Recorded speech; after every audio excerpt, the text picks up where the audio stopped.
So a thought about melatonin that comes to mind most days, unfortunately. Okay, so supplemental melatonin is not something to take if you are seeking out a substance to ingest and knock you out. Objectively, it doesn't do that, which isn't to say it's useless. For one thing, it's one of the strongest antioxidants.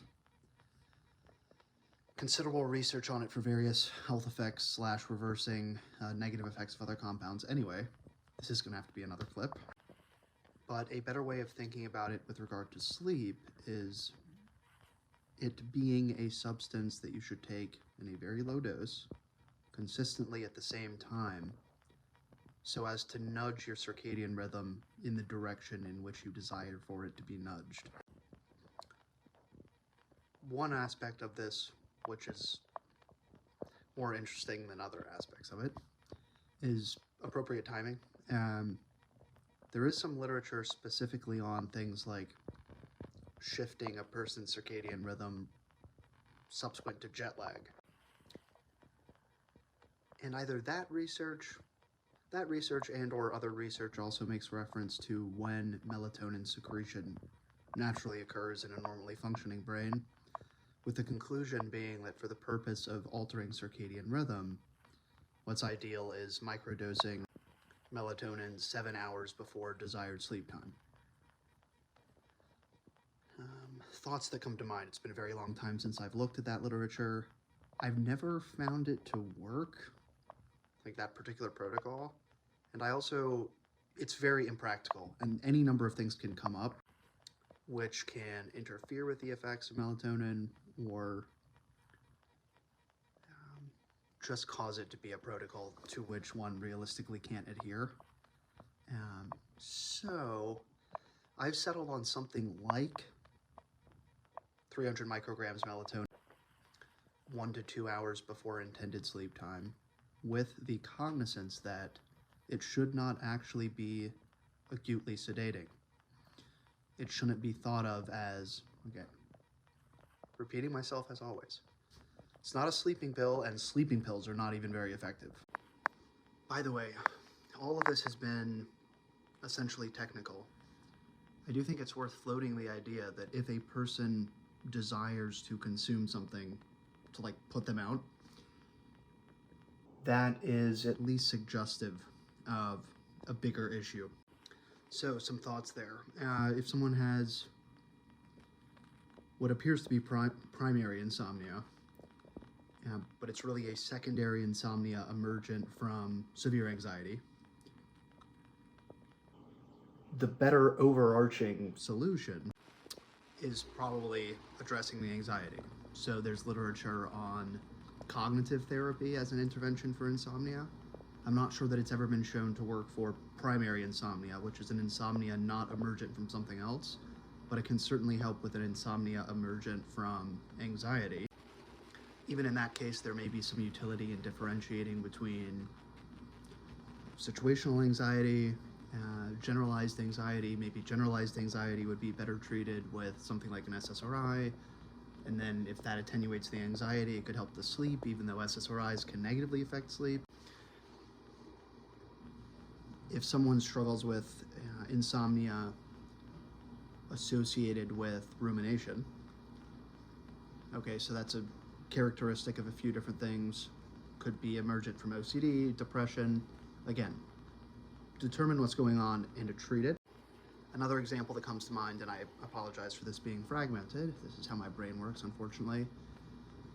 Lots of people in the restaurant industry work long, hard shifts, and then drug abuse in that industry is pervasive, and then it becomes, oh, well, what do I do to turn my brain off? So as a rule, in situations like that, melatonin isn't going to cut it.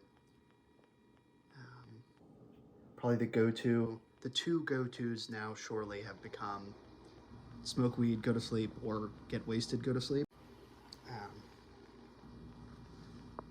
I wish it were blatantly obvious to everyone why the alcohol thing wouldn't be a good choice. Interestingly, the literature indicates that alcohol consumption increases sleep latency, although that's That assumes a moderate to low consumption. If someone gets drunk enough, obviously they will just pass out. But even then, you have rebound insomnia when someone sobers up enough while asleep to then awaken. So you get rebound anxiety, you get rebound insomnia, your sleep architecture is completely fucked. So yes, I don't recommend that as a consistent strategy. I've never actually looked at effects of marijuana on sleep architecture. I will say, I never quite know how to phrase this stuff because it's not like I want to fucking make a video saying smoke weed, but there seems to exist a group of people for whom that is a very effective approach. On the provision, it's used medicinally to induce sleep. And obviously one can question basically anything. So you could ask the question if it's that, could there be another way of approaching it that either wouldn't necessitate any kind of medicinal or drug intervention? Could there be something better? I imagine in a non-zero percentage of cases, the answer is there actually isn't a better approach. But yes, again, if you're a person with sleep issues, try to piece together what's going on, pay attention to your experiences. Try to establish to the best of your ability when you're actually getting to sleep, when you're waking up. Look at things like fatigue throughout the day, consumption of caffeine, other stimulants, anything psychotropic at all. So include alcohol, whatever it is you're consuming that enters the brain. I mean, I'm tempted to just say pay attention to everything, like when you're eating, how your macronutrients are distributed across the day, because that can affect fatigue. Look at what you're doing in the hours preceding bed. There is much to say for sleep hygiene. And ultimately, the objective is to figure out, are you just an insomniac? There are people who just don't sleep, nothing else going on. Do you have insomnia because of anxiety, insomnia because of depression, anxiety and depression, ruminative thoughts arising from OCD? Do you have sleep resistance? Meaning you consciously resist actually going to bed because you're a child who loves Nintendo. You're an adult with untreated ADHD. You just love doing shit at night and you know you should be going to bed and you have to figure out some way to actually get yourself to bed as a responsible person. Do you have night terrors because you did 3 tours in Iraq and you have PTSD and the VA sucks shit and you don't want to be in bed? Do you associate bed with sexual trauma, so you choose not to physically get in bed? I mean, all of these things, there are a million different ways in which things can go wrong. And at the very least, I would like to think that whatever it is specifically is happening with a person, that there is something that can be done behaviorally, supplement-wise, medication-wise, therapy-wise, that will at least improve things.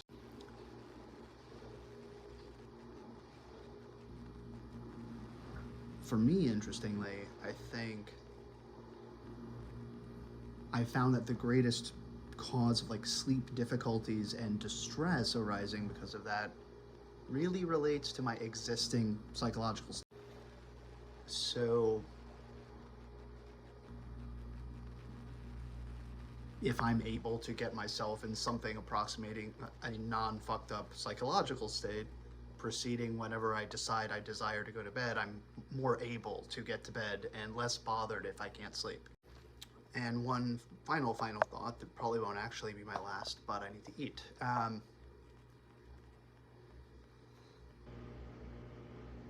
A sort of metacognitive idea that may be helpful is, if you want to sleep, need to sleep, and find you can't, try not to make it any worse by layering on top of that